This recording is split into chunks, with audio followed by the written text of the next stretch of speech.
Hello and welcome to the tutorial. Today we'll be doing Chasing Cars by Snow Patrol, arranged for piano solo. This one I would say is a bit of an intermediate piece because of the key signature. There are 3 sharps, some of the hand positions as well, and the rhythm is a little bit syncopated, but there are other ways to play the left hand if you have trouble with the rhythm, which I'll take you through after we do the main tutorial. But the first thing I want to have a look at is the key signature. So we do have 3 sharps. This one's on the very top line, so that means it's an F because it's every good boy deserves fruit. This one's in the space, F, A, C, E. So this one's a C. And this one's just on top of the top line. So it's one past the top line. So if the top line's F, that's a G. So we have F sharp, C sharp, and G sharp. So there are going to be quite a few. They're also going to be in the left hand. That's F, C, and G in the bass clef there. So if it does help, go through and highlight all of the sharps. Don't forget they can be in other positions. So it's not just the Fs that are on this top line, because there are also Fs in this bottom space. I think there's a few in the right hand here. Yeah. So here's an example of a sharp. That's going to be F sharp. If they're on the top line, they're still F sharp. If they're G, even if they're on this line for every good boy deserves fruit, still a G sharp. They only mark them in one position when they put them in the key signature, but it does apply to all letters that are F, C, or G in either hand. Okay, so at the top here we have our finger numbers, 5, 2. So 5 is always pinky, 1 is always thumb, so 2 is pointer, 3 is your middle finger. We have this line down the bottom here, that's our pedal line. So this actually, it usually looks like it says lead. It looks like a fancy L sometimes, but it is actually a P, so it stands for pedal. That is our pedal marking, so our foot is going to be down, and then it just lifts up and down each time we get to one of those peaks. So most of the time it's going to happen when the left hand does something. We also have these lines. They're our slurs and our phrases, so everything under here is played nice and smoothly and connected. Keep these notes nice and connected together with no breaks in between. So there's no rest in between them either. We also have some dynamics. P means soft, and we have a couple of crescendos and decrescendos as we go through. An MP, moderately soft. Here is a decrescendo, so we're gradually getting softer. F is forte, that means loud. There's a crescendo, gradually getting louder, and then another decrescendo, gradually getting softer. At the very end of the piece there is a repeat. So what would happen is we'd go through, we'd play the entire piece up until this bar, and then we'd actually repeat right back up into the beginning, because that's where our other mirrored repeat sign is there. And then the second time we go through it, we just ignore that repeat sign there, and then we just go straight into this last bar, and that's the end of the piece. So it's nothing too fancy. If you don't want to do the repeat, like, it's alright. If you want to make it a bit of a shorter piece, then just don't even repeat at all. You just go all the way through, and you'd play that bar followed by that bar, and that would be the end if you want a shorter version of the piece. The other thing to have a quick look at is legato. That means everything's played smoothly and connected. So that's on the bottom side here. It's more talking about keeping this left hand really, really super smooth. You don't want it to sound too jagged.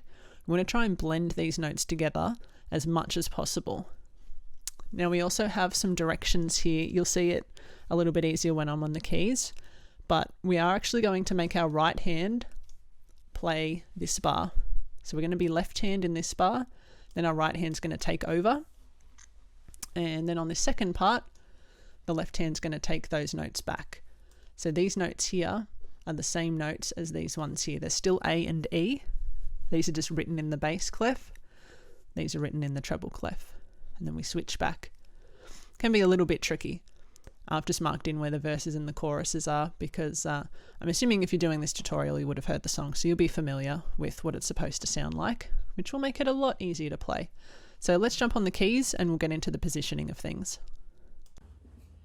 So to start with, what we want to do is find middle C. Both of our hands are going to be pretty close to this position. So our left hand is actually going to be in this A position. pinky on A and your middle finger is right on middle C. It's going to be C sharp, but the left hand isn't actually going to use that note, so you don't have to really sit it on top. If you were going to use the C, you'd want to put your middle finger on the C sharp because it's in a key signature, but the left hand's actually not going to use it at all, so you can just leave it nice and comfortable out here. The right hand is going to start off kind of stealing this E from the left hand. So we'd put our pedal down to the floor.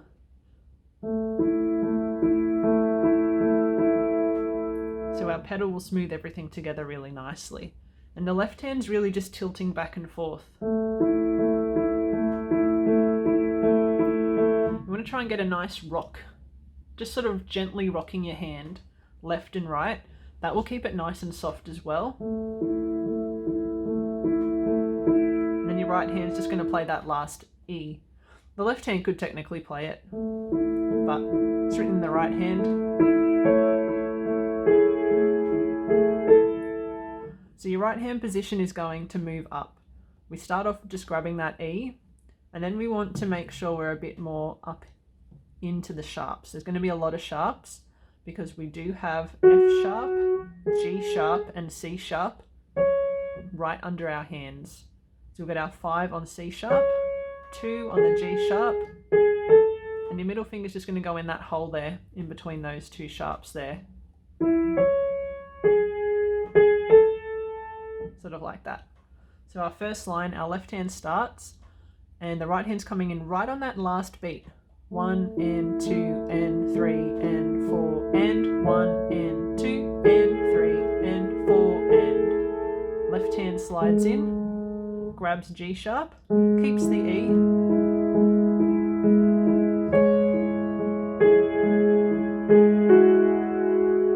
Next line, we got a whole octave in our left hand, just Ds, and then when the right hand comes back in, it goes to F sharp. We go back to our regular A position. Then the right hand takes over. Left hand goes down for a very low A octave. Let's take you out for a sec there. Left hand's gone all the way down here to that A octave, while the right hand is playing these notes. Then the left hand's going to take over in bar 9. And then we just keep continuing into bar 10.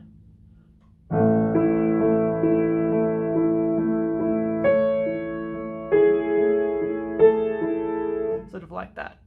So that's really why we need to keep the pedal held down, because otherwise if you change hands, it's going to sound really jerky and it's not going to sound smooth at all. So let's just go from bar 9 again for a second. Left hand's way down the octave.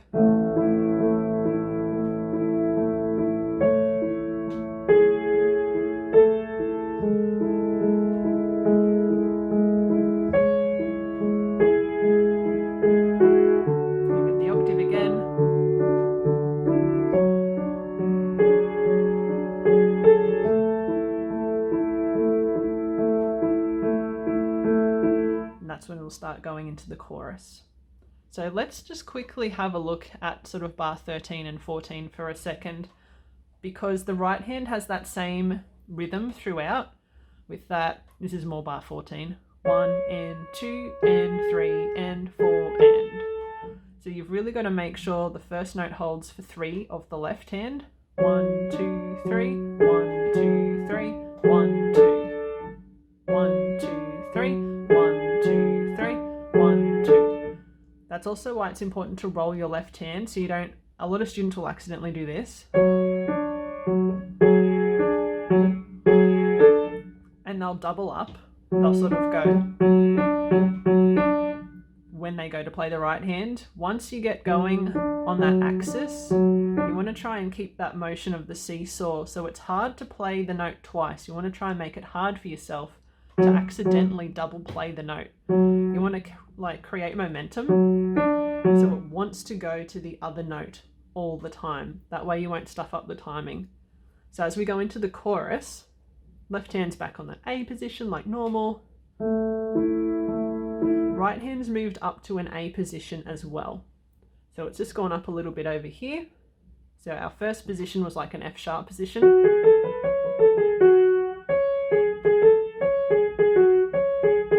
It's really all it does in the first page. You move up to the A position like that. Make sure you keep your C sharp handy. So this is going to come in 1 and 2 and 3 and 4. Then we go on to the next page. On the next page you'll see that it just stays on that C sharp. You can just keep it held. So bar 18. 1 and 2 and 3 and 4 and. So that B there that our pointer's on, it's got that little curved line. That's a tie. I forgot to talk about those. There are a couple of little ties in here. Don't play it twice. It plays on the first one and then just holds for the rest. So it's just going to hold for the rest of the bar. 1 and 2 and 3 and 4 and. This time the left hand only goes to F sharp. Another tie on the C sharp here. Like that. And then what we're going to do is actually get our right hand to jump right over the top where your left hand just was into that A position to free up your left hand to go down to that really low A octave again.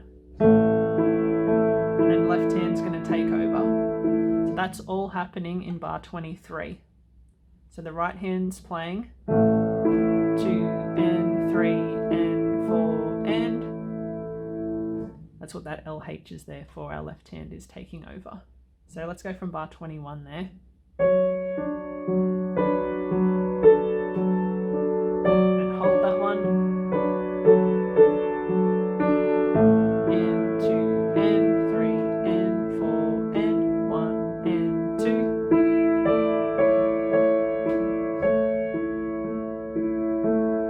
Bar 26.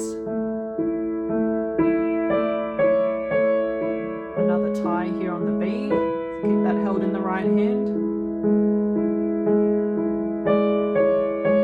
And then left hand just moving over to F sharp and D on bar 29. Another tie on the C sharp here. And left hand's got a little outro. Now if you want to do a repeat here, you don't play that very last bar. You just go straight back to the beginning of the piece and you play it all through again. And on the very last playthrough, I'll just go from bar 29, just as if you were going to finish the piece for real, with no repeat.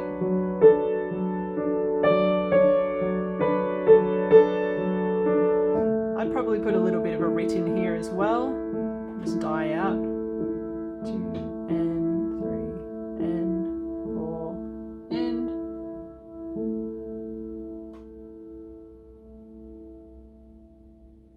And just let it come to a nice halt at the end of the piece so it sounds nice.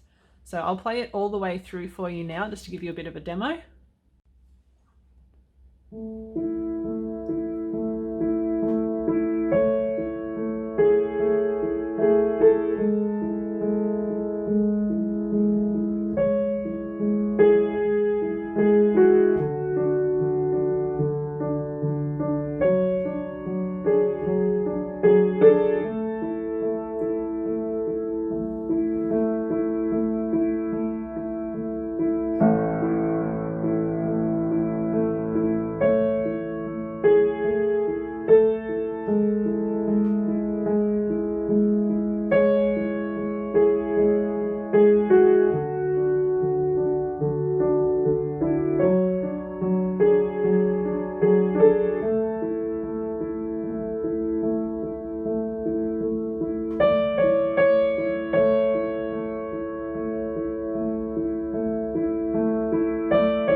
if you're having trouble with the timing in the left hand and trying to balance the rhythms and things, what you can do is turn the left hand into a less rhythmic section and just play them as basic chords, because the chord progression is literally, for this version, A major, E major, and D major. So they're all going to have a sharp in it.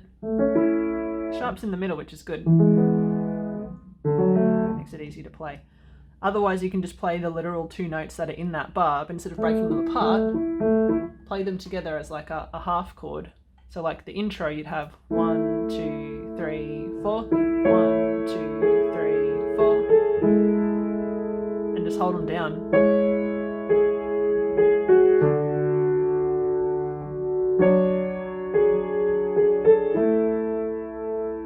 Like, it's fun, you can make it your own version. Otherwise, if you want to turn them into full chords, like A major, you've got the 3 notes there.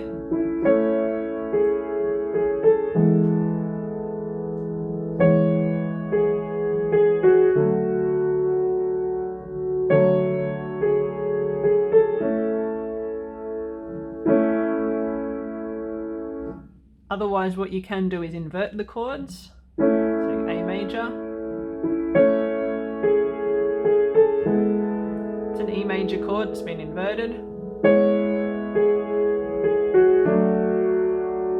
D major chord that's been inverted.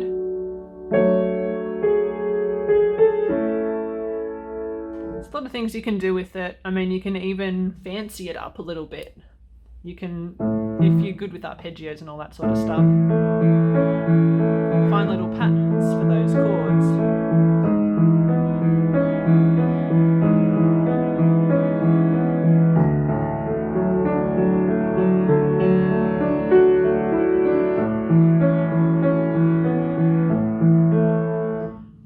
It's really up to you how you want to play it.